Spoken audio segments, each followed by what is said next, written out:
Desde el corazón de la ciudad de Montevideo comienza Esto es Arte, FM Ciudadela 88.7. Conduce Daniel Fernández Corch, con la participación especial de Diego Alexandreasi.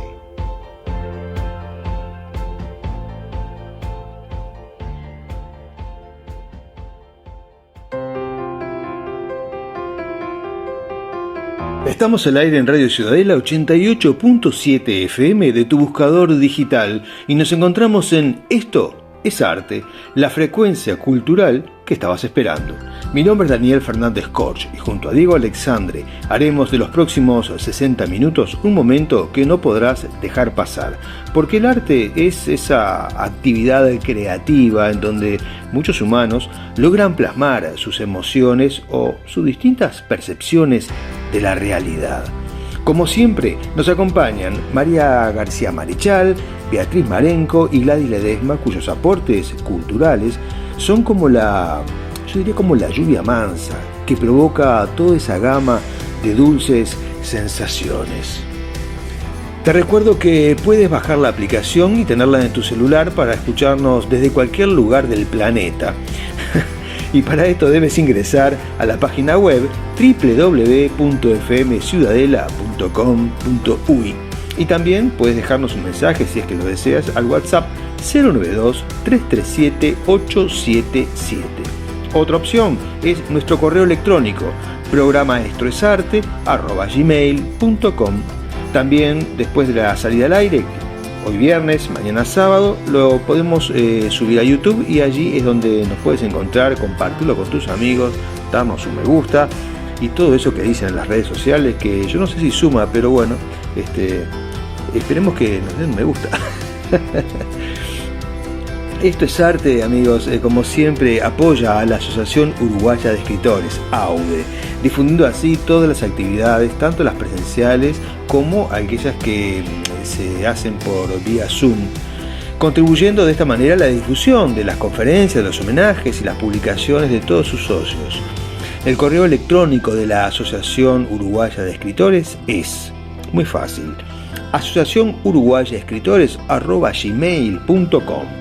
Y nuestra sede es en el Ateneo de Montevideo, donde todos los jueves nos encontramos allí para diferentes temas.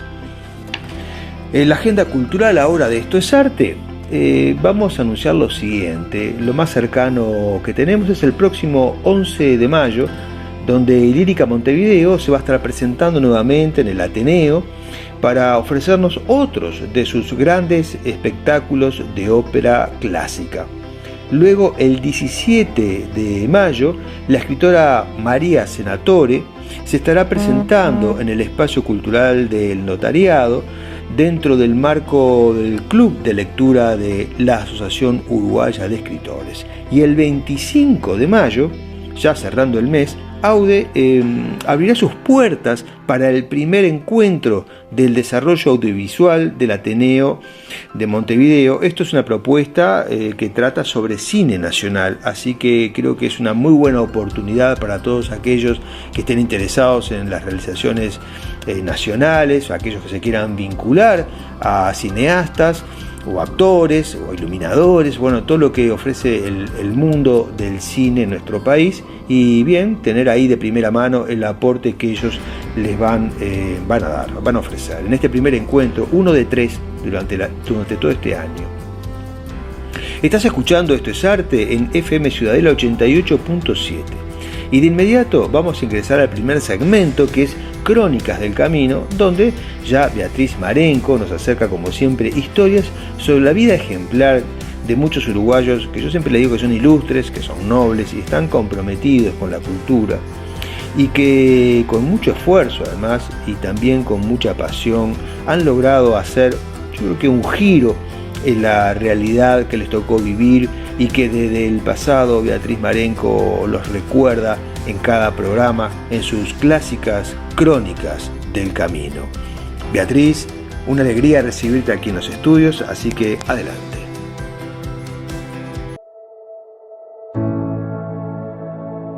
Amigos de Esto es Arte, un placer acompañarlos en otro viernes de Crónicas del Camino. Hablamos de la maestra Enriqueta Comte y Riquet, y crece mi admiración, y así lo he expresado, porque todo cuanto pueda decirles son ideas sumarias. Mucho se ha escrito sobre Enriqueta, pero mi pasaje por el jardín, los sucesos que fluyen del corazón y que son parte del recuerdo familiar, así como la nitidez que queda en el alma de la generación que me sucede, me han llevado sin dudas a compartir con ustedes lo que llamo una nota breve, simple, pero llena de emoción. Hoy hablamos de música, porque allí la música está en el aire. La música no falta en el jardín, se comunica con frescura, invita a guardar cada cosa en su lugar y flota la palabra porque el sonido melodioso es ahora recuerdo. Vienen también en mi ayuda las queridas maestras. El maestro Lorenzo Dauria, en su libro Surcos al Corazón, de 1928, publica una antología de páginas escolares en las que incluye poemas de Enriqueta, de las que dice: para las maestras escribe páginas profundas, para los niños paginitas repletas de sugestiva idealidad. Las composiciones de Enriqueta son fecundas, composiciones al uso, como dice la maestra Gladys Figueredo, porque se produjeron con la clarísima intencionalidad pedagógica y didáctica de ser usadas como medio educativo. Canciones y juegos de mi escuela, una de las obras de Enriqueta, recoge su producción literaria. Es un libro dedicado por la autora a su amigo y colega José Enrique Figueira, ya habíamos hablado de él, primer inspector técnico de educación primaria, y a su también colega y colaboradora, maestra del jardín, María Asdovaz, quien musicalizó gran parte de sus composiciones. Cabe mencionar que muchas se adaptaban a juegos tradicionales, nacionales y europeos, ya que, como recordarán, fueron aprendidos en su viaje a Europa y se cantaban con la melodía de los mismos. A la rueda, rueda, conocida como la ronda de Enriqueta, es un ejemplo, amigos, y comparto con ustedes la letra. A la rueda, rueda, que gira y que vuela, muele maíz, mucho trigo y canela. Para hacer tortitas con miel y limón, dame 50, que soy comilón. Otros eran musicalizados por la maestra y otras se adecuaban a composiciones de autores nacionales conocidos en su época. Enriqueta dice en el prólogo de su libro, y le habla al niño: si sientes el deseo de cantar estas poesías, como no llevan música escrita, inventa tú una. Si quieres hacerlo con la misma melodía con que fueron cantadas, busca entre tus amigos quienes tengan padres que las conozcan. Así se expresaba Enriqueta, porque así se alía de manera maravillosa a la belleza más simple en sus versos. El jardín tiene un himno. El arte aquí no está solo en su forma, sino también en su espíritu, la musicalidad, la simpleza del lenguaje, sus rasgos predominantes, la emoción honda que canta sentimientos y que gira en torno al amor, a la naturaleza, a la fantasía y también a la nostalgia. Y dice: cuando entramos al jardín, eran nuestros piececitos delicados, chiquititos, no podíamos correr. Nuestro cuerpo diminuto, muchas veces bajo flores, en sus juegos los mayores consiguieron esconder. Las maestras cariñosas en sus brazos nos mecían. Si jugar también querían, nos cantaban arrorró. En el llanto y en la risa, en la frase entrecortada, cuánta carcajada nuestra gracia provocó. Y es solo una parte, amigos, que comparto de este bellísimo himno, y es hasta hoy fuente inspiradora que se entona con mucho brío. Y hasta aquí vamos hoy, y los espero en el próximo programa, porque hay más, mucho más de Enriqueta. Les dejo un gran abrazo.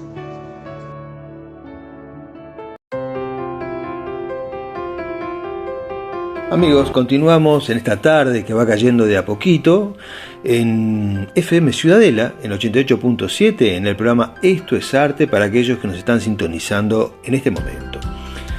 Recibimos en nuestros estudios a la escritora y escribana Gladys Ledesma, quien semana a semana nos está acercando reflexiones sobre distintos tipos de temáticas relacionadas con la vida, con esta vida que llevamos, ese conjunto de experiencias en la que todos los seres vivos hacemos de esta realidad el sentido de nuestra existencia.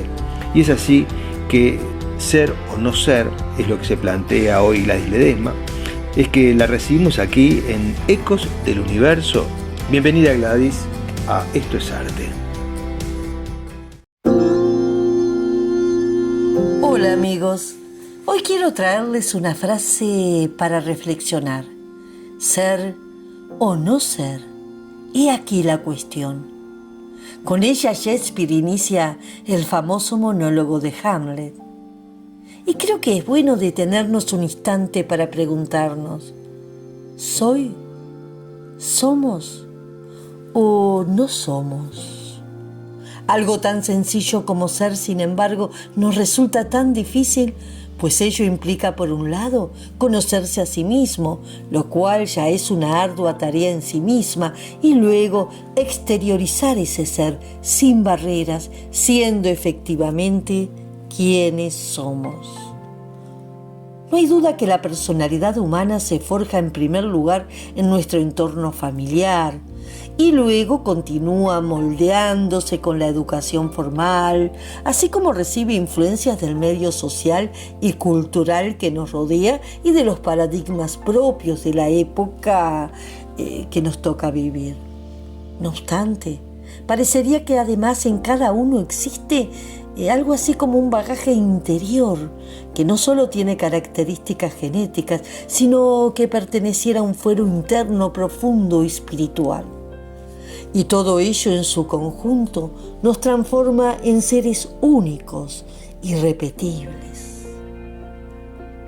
Pero en medio de tantas influencias externas, muchas veces es difícil encontrarse a uno mismo, conocerse y aún más exteriorizar las capacidades, los talentos y ser quien se debe ser, hacer lo que se debe hacer.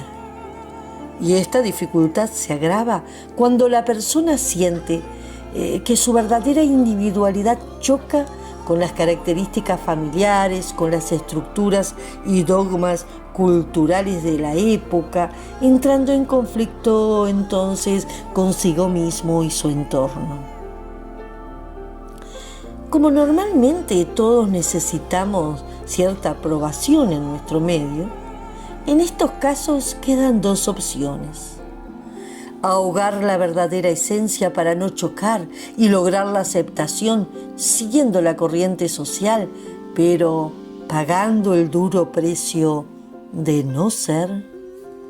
O por el contrario, afirmarse en sí mismo, enfrentar el entorno, luchar por la realización personal hasta ser. Y como estamos en el programa Esto es Arte, hoy quiero traer el ejemplo de una mujer escritora.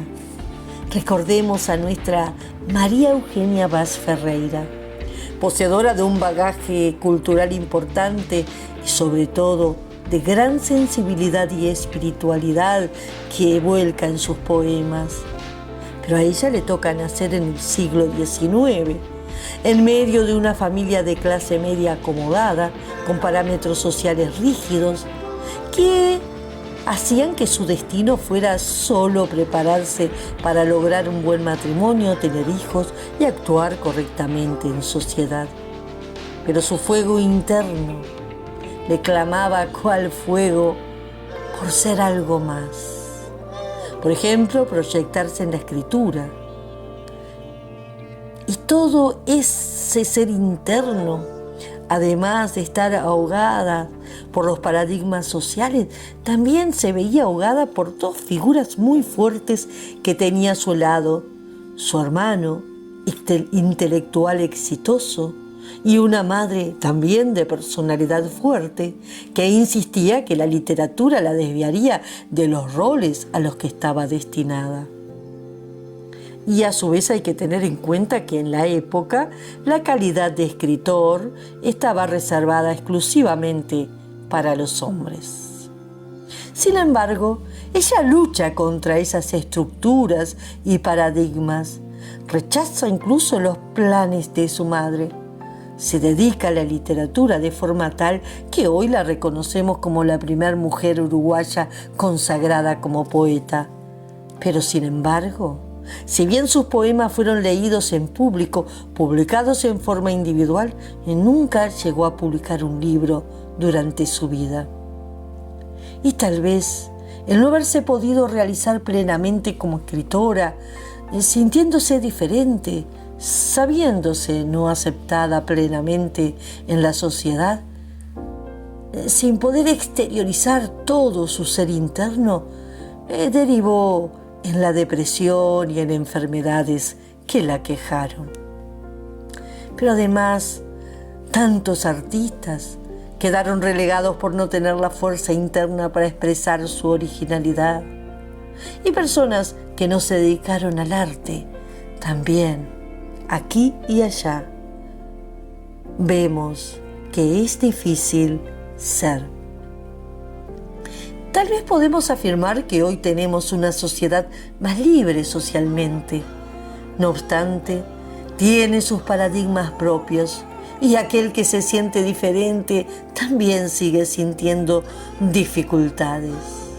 Por otro lado, no solamente tenemos que tener en cuenta las influencias externas, también hay dificultades internas, dado que es difícil conocerse a sí mismo, que es, sin duda, requisito esencial para iniciar el largo camino para ser.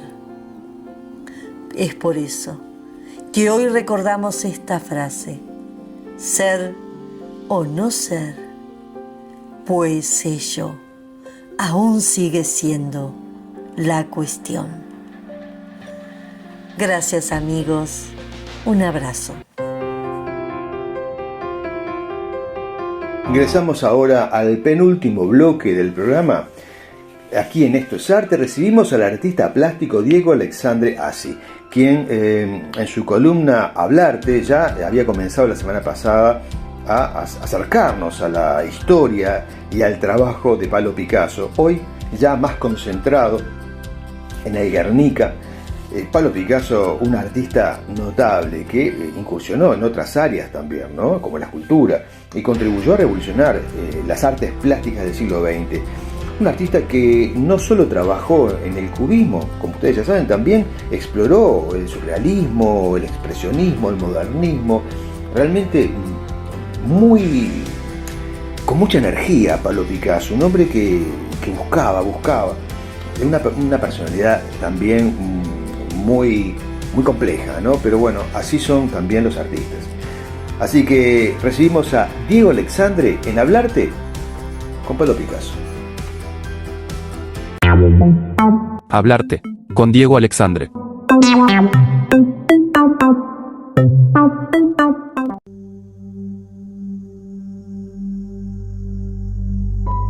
La semana pasada habíamos comenzado a hablar de la vida de Pablo Picasso y comentábamos que hoy hablaríamos de la segunda parte del programa de su vida.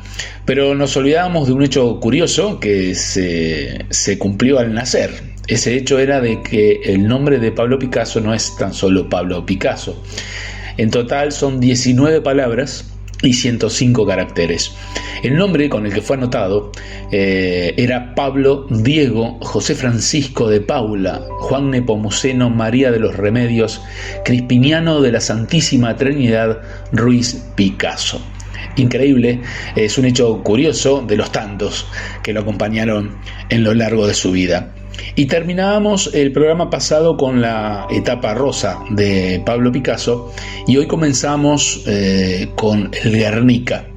Esta obra maestra del cubismo, pero que también podríamos decir del surrealismo y del expresionismo, es una obra que se ha convertido en un símbolo universal de la lucha contra la opresión y la barbarie. Pablo Picasso, quien vivía en París y estaba ideológicamente comprometido con la Segunda República Española, que peligraba en ese momento su gobierno ante los ataques del generalísimo Francisco Franco y sus aliados. Recibió el encargo de una pintura y se trataba de una obra que debería ser expuesta en la Exposición Internacional de París, que iba a ser organizada por los partidos comunistas de Europa. No había tema ninguno, no había un encargo especial, salvo una pintura para ser expuesta en el pabellón español de dicha feria internacional.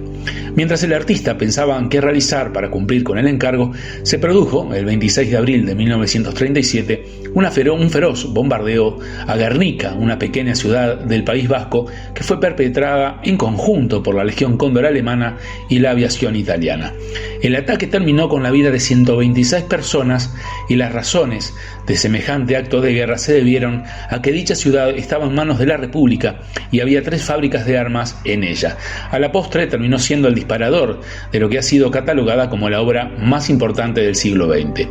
Los primeros bocetos de esta creación los realizó el autor el 1 de mayo de 1937, luego y no conforme continuó con otros 44 estudios y bocetos hasta que finalmente comenzó a pintar la obra de 3 metros con 49 de alto por 7,77 de largo, que quedó finalizada el 4 de junio de dicho año. Por lo tanto, la obra le llevó a Picasso 35 días de creación, algo que tuve la oportunidad de ver varias veces en el Museo de Reina Sofía de Madrid, y que si tienen pensado estar en Picasso, tienen pensado estar en Madrid, les recomiendo que vayan a verla porque realmente es emocionante. Es la parte del museo donde concurre más gente. Tiene una protección especial con guardias a los costados para que nadie se acerque mucho a la obra, pero igual al ser tan grande se aprecia desde todos los ángulos y realmente impacta por haber sido una obra tan icónica del siglo XX. En la pintura se pueden ver diferentes elementos simbólicos que representan el horror y la violencia de la guerra. Se ven figuras humanas y animales retorcidos y desfigurados, así como edificios destruidos y objetos que parecen estar en llamas, creando una sensación de caos y desesperación, y refleja el dolor y la angustia que sufrieron los habitantes de Guernica. El uso del blanco y negro en la pintura genera dramatismo y tensión.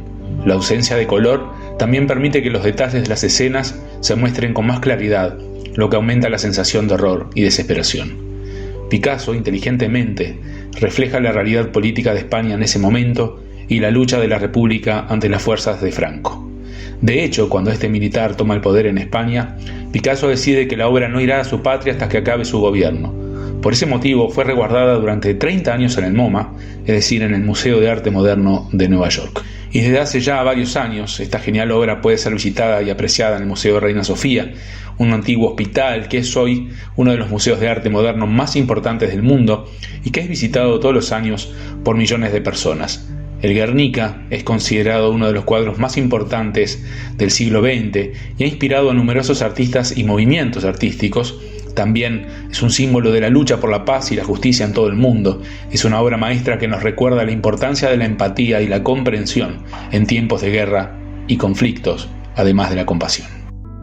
Los últimos años de Pablo Picasso fueron un momento de intensa actividad creativa y personal para el artista. A pesar de su avanzada edad y problemas de salud, Picasso siguió trabajando en su arte y explorando nuevas técnicas y estilos, incluyendo grabado, escultura y cerámica.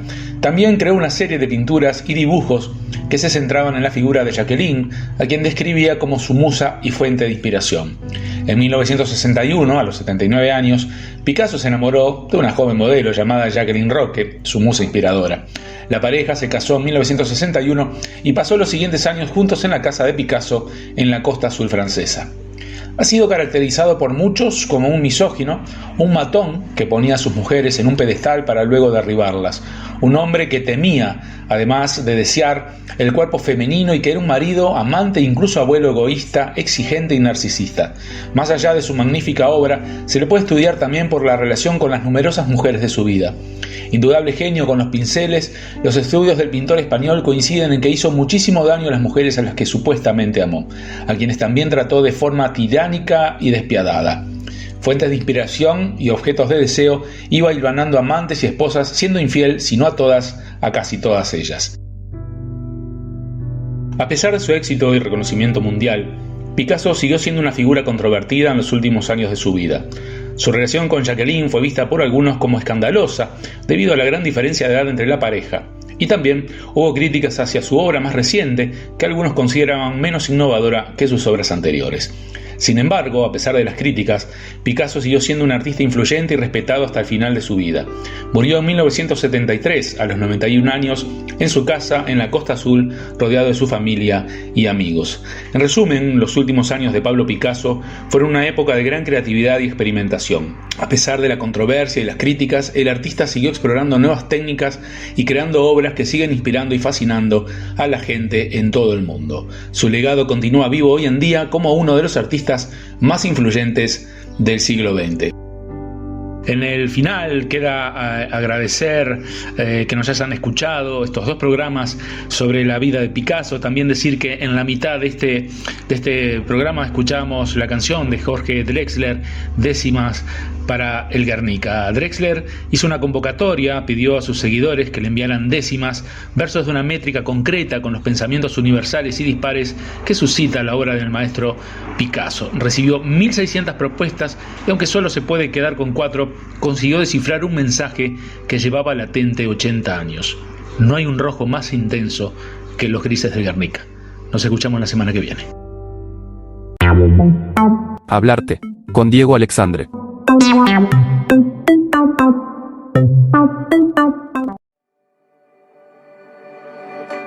La entrevista con Daniel Fernández Corch.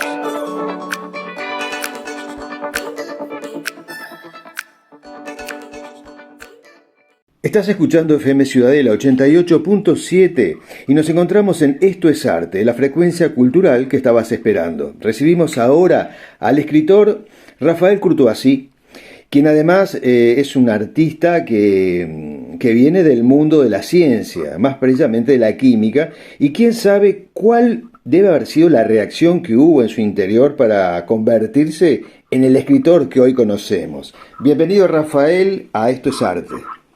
Un gusto, un placer, Daniel, estar por aquí. Bien, bueno, pero contanos, ¿cómo fue la fórmula? ¿Cómo nació? Bueno, no sé, yo creo que los conocimientos y los descubrimientos, viste que antes de la química fue la alquimia. Exacto. Y la alquimia tuvo mucho en la Edad Media de poesía, en la medida que era transformar, entre otras cosas, el plomo en oro, las materias menos nobles en materias más nobles.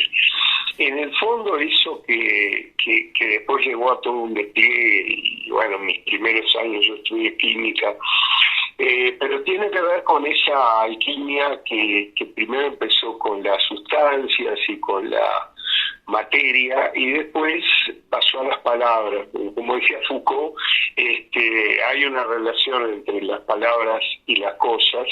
Entonces el amor por los cambios y los procedimientos que llevan de pronto a la construcción desde una sustancia menos noble a una más noble, es muy parecida a la que uno hace en un procedimiento de escritura. Va tratando de terminar en la excelencia, un producto del lenguaje que sea como un diamante o como un metal noble. Es así como tú lo dices, porque además tienes una gran variedad de obras publicadas, muchas han tenido reconocimientos nacionales e internacionales. Y un poco basándome en lo que nos contás, por ejemplo, desde El mar interior en 1990 hasta Hacer cosas con palabras de 2023. Has publicado cuentos, novelas, poesías. ¿Cuál es el género donde más cómodo te sentís? O bueno, ¿cómo es ese proceso interior? Bueno, y a mí la narrativa siempre me importó mucho y es un medio formidable para recrear la realidad, lo que se llama ficción, que en realidad no quiere decir que la ficción sea una mentira, sino que es una recreación, un artificio para crear de otro modo la realidad. Pero en el núcleo siempre al inicio estuvo la poesía, y yo creo que más allá de los géneros, he publicado libros de cuentos justamente en la década de los 90 publiqué una trilogía de libros de cuentos que fue muy, bueno, tuvo su suceso en el momento, El mar interior, El mar rojo, Sí. El mar de la tranquilidad, y después, bueno, ya se están reeditando, ya lleva algunas reediciones el conjunto de esos cuentos. Después publiqué novelas, pero siempre estuvo la poesía como un punto de partida y paradójicamente un punto de llegada, porque la poesía también es una meta. Yo siempre pienso en Gabriel García Márquez y su titulación, como tituló el discurso de recepción de cuando le dieron el Nobel, lo tituló Homenaje a la poesía. Que se sepa, García Márquez no publicó nunca, debe haber escrito, pero no publicó poesía. Sin embargo, cuando uno trabaja en una novela o trabaja en un cuento o incluso en un ensayo, hay un fondo poético, un tenor poético que tensa el lenguaje para descubrir verdades. Entonces, no es que me sienta más cómodo en la poesía, me siento desafiado por la poesía. Es un punto de partida y un punto de llegada. Pero a veces los caminos de la palabra pasan por el cuento me parece, yo he escrito novelas, pero el cuento me parece un género superior, un género que necesita la precisión de la poesía y la destreza, el manejo de la novela en cuanto a la creación de personajes y ambientes. Entonces yo creo que hay una revalidación del cuento en estos últimos tiempos, y te diría, el género donde más me siento cómodo es el cuento, el género al que quiero llegar siempre es la poesía. Interesante también. Y dijiste algo que me dejó pensando. Y te hago esta pregunta entonces. ¿Cuánto de autobiográfico hay en tu trabajo? Bueno, ahora se habla mucho y es no digo que sea una moda, pero es una tendencia a hablar del tema de la autoficción. Yo creo que siempre hay un reflejo, y siempre hubo en los escritores de todo el siglo XX por lo menos, y lo que va del siglo XXI, hay un reflejo personal, pero creo que hay novelas, por ejemplo, hay una de mis novelas que transcurre en Chile y se llama El ombligo del cielo. Tiene algo de biografía. En los cuentos hay una variedad temática que va de lo fantástico a veces hasta el suspenso, o incluso cuentos de tenor, de tema policial, y ahí yo creo que más que nada hay imaginación y ganas de crear otra realidad, pero en alguna novela hay sí un reflejo de, no digo biográfico, pero sí de experiencia vivida. Y decime, ¿ya has logrado contar todo lo que sentías que tenías que contar o todavía tienes temas pendientes como para desarrollar? Mira, yo creo que la gran dificultad es poder antes de dar por terminada la aventura de la creación, poder contar tanta cosa que se ha vivido, que se ha conocido. Yo tengo siempre. A veces me falta, cuando se trata de novela o cuento, me falta tiempo para desarrollarlo. En poesía tengo proyectos y creo que es el género donde yo más he podido plasmar elementos que estaban en mi proyecto, pero por ejemplo te diré, en novela o en cuento tengo mucho por contar, tengo muchas historias dentro de mí y lo celebro, porque siempre es bueno tener algo más para crear a partir de la experiencia, a partir de la imaginación. Sí, y ni hablar que cuando uno se enfrenta a tu obra realmente ve un abanico, yo diría que enorme de creatividad. Como por ejemplo en hacer cosas con palabras. A mí, creo que te lo dije alguna vez, me pareció un desafío creativo e intelectual realmente enorme. ¿Cómo fue la construcción de esta obra?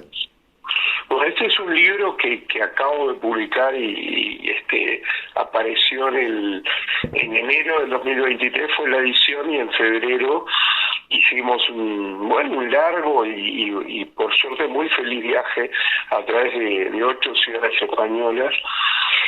Hacer cosas con palabras surge un poco en parte de un homenaje a un lingüista que se llama John Austin, que tiene un libro que tiene un título muy semejante, y yo lo cito, por supuesto, en el epígrafe.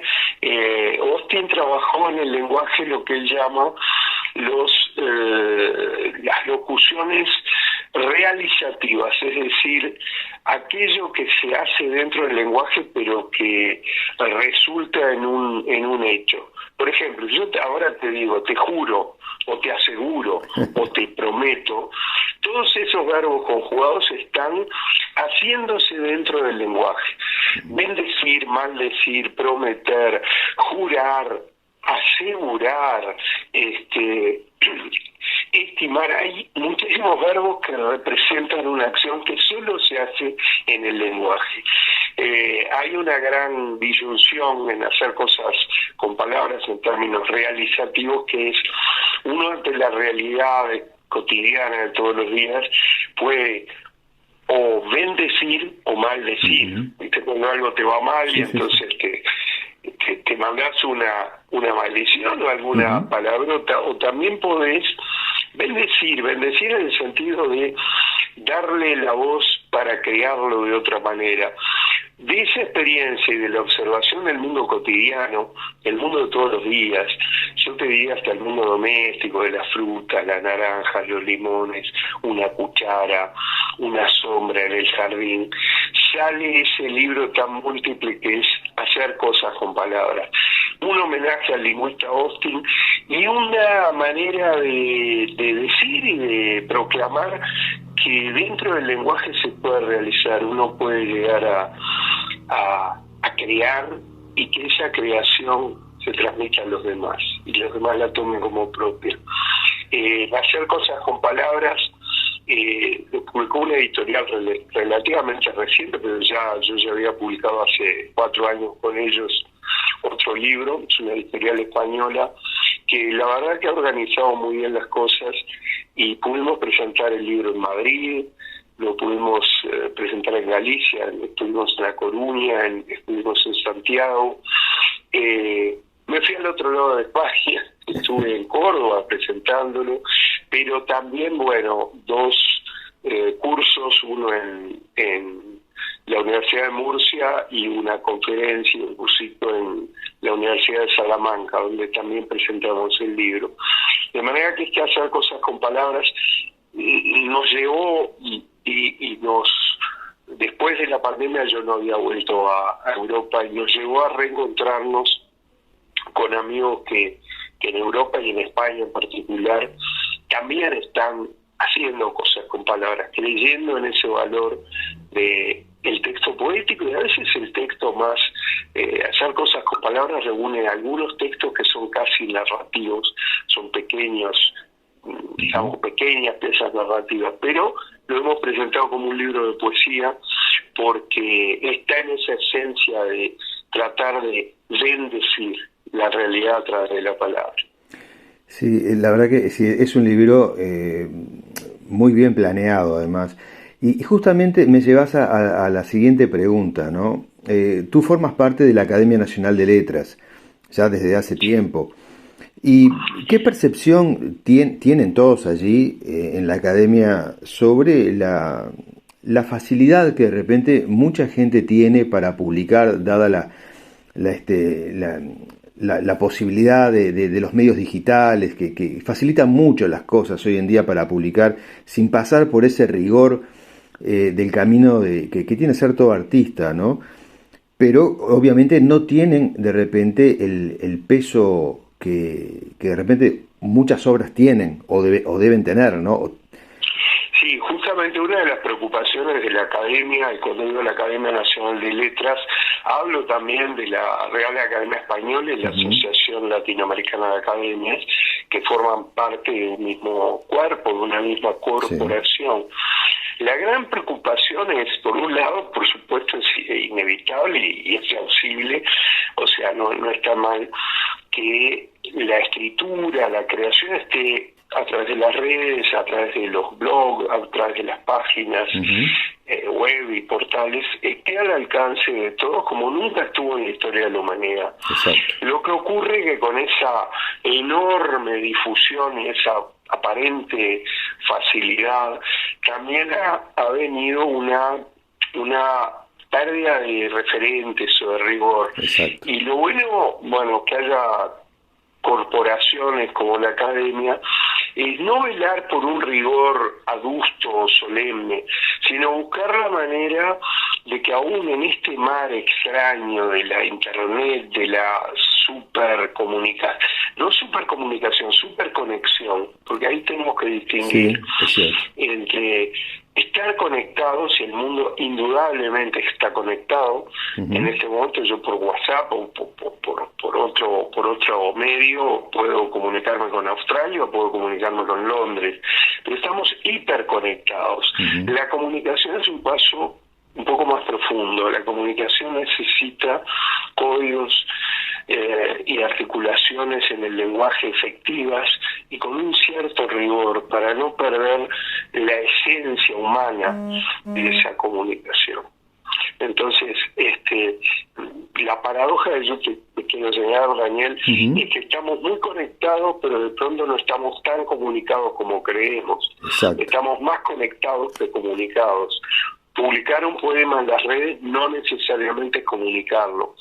Y después viene el tema así de como decía Amanda Berenguer y algunos poetas del 45, el obstinado rigor, un rigor que busca sobre todo la esencia humana en la comunicación.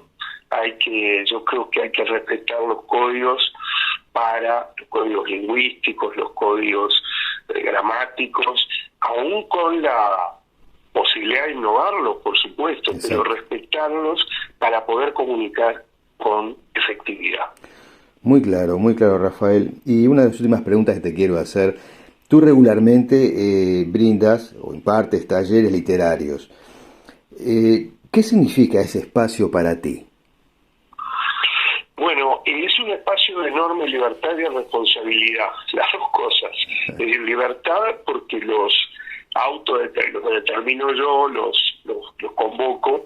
Yo durante años, yo he sido docente en acá en Uruguay, en la Universidad Católica, en otras universidades, en la Escuela de Cine del Uruguay, fui profesor de guión, fui docente, fui profesor invitado durante más de 5 años en la maestría de escrituras creativas de la Universidad de Colombia.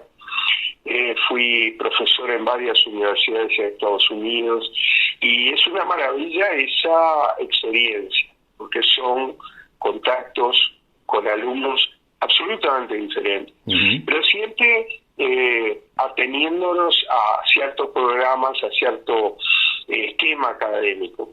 En este momento desde Uruguay y utilizando también la posibilidad enorme que dan las comunicaciones en este momento, se puede hacer un seminario por Zoom. Tengo la enorme libertad de armar unos programas donde yo voy eligiendo los autores en cada año y voy desarrollando, por un lado, talleres de creación y por otro, simultáneamente, seminarios específicos que duran un mes, duran nada más que 4 clases, son por Zoom, sobre determinados autores. El año pasado, que era el centenario de el Ulises de James Joyce, trabajamos esos 100 años del Ulises.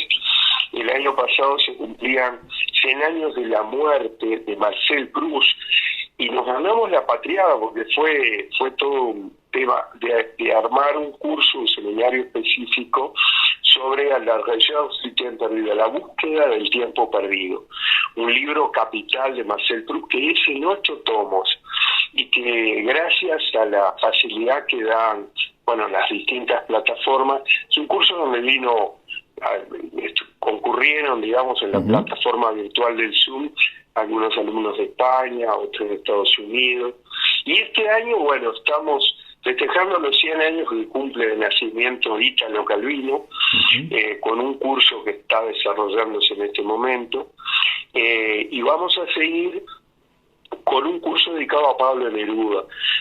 Pablo Neruda muere en 1973. En este 2023 se cumplen 50 años de esa muerte. ¿Qué nos queda de ese gran premio Nobel, de ese autor que ahora está siendo de pronto cuestionado y hasta discutido y cancelado por ciertas corrientes? ¿Qué nos queda? ¿Cuál es el legado de su poesía?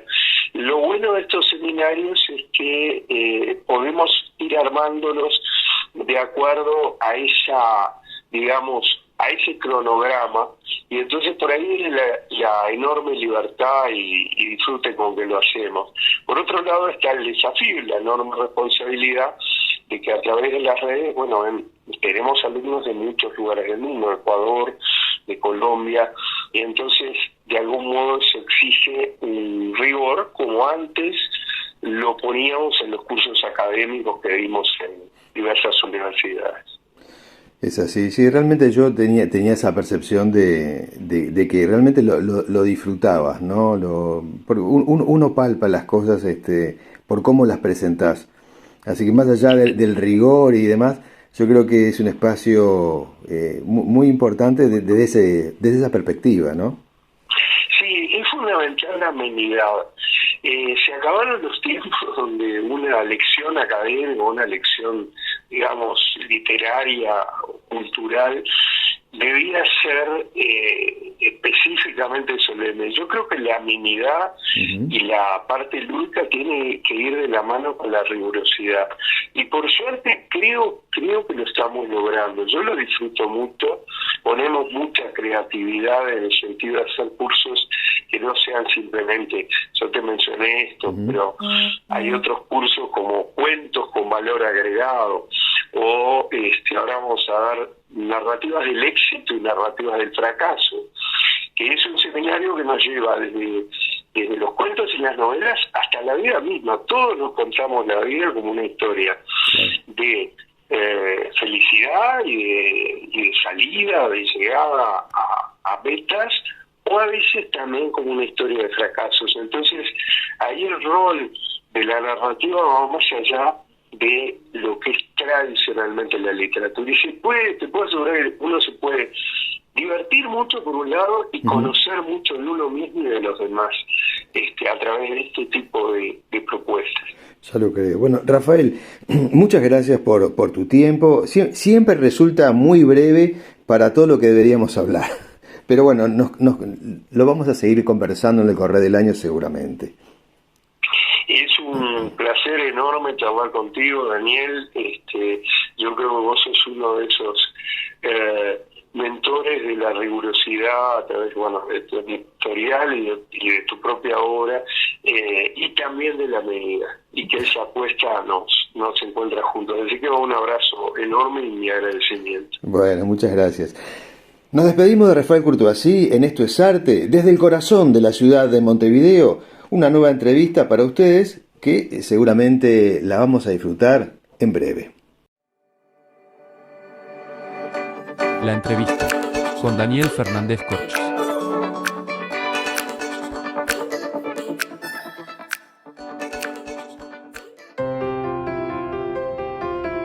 Hemos llegado al final del programa de hoy y siempre con la sensación de que lo hayan disfrutado así como lo hacemos nosotros.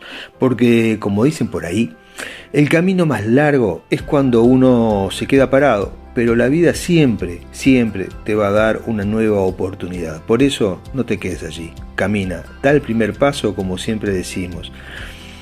Por eso no te quedes nunca. Agradecemos a todos los artistas que hoy nos han acompañado, brindándonos su tiempo, su arte, su compromiso y su enorme cariño.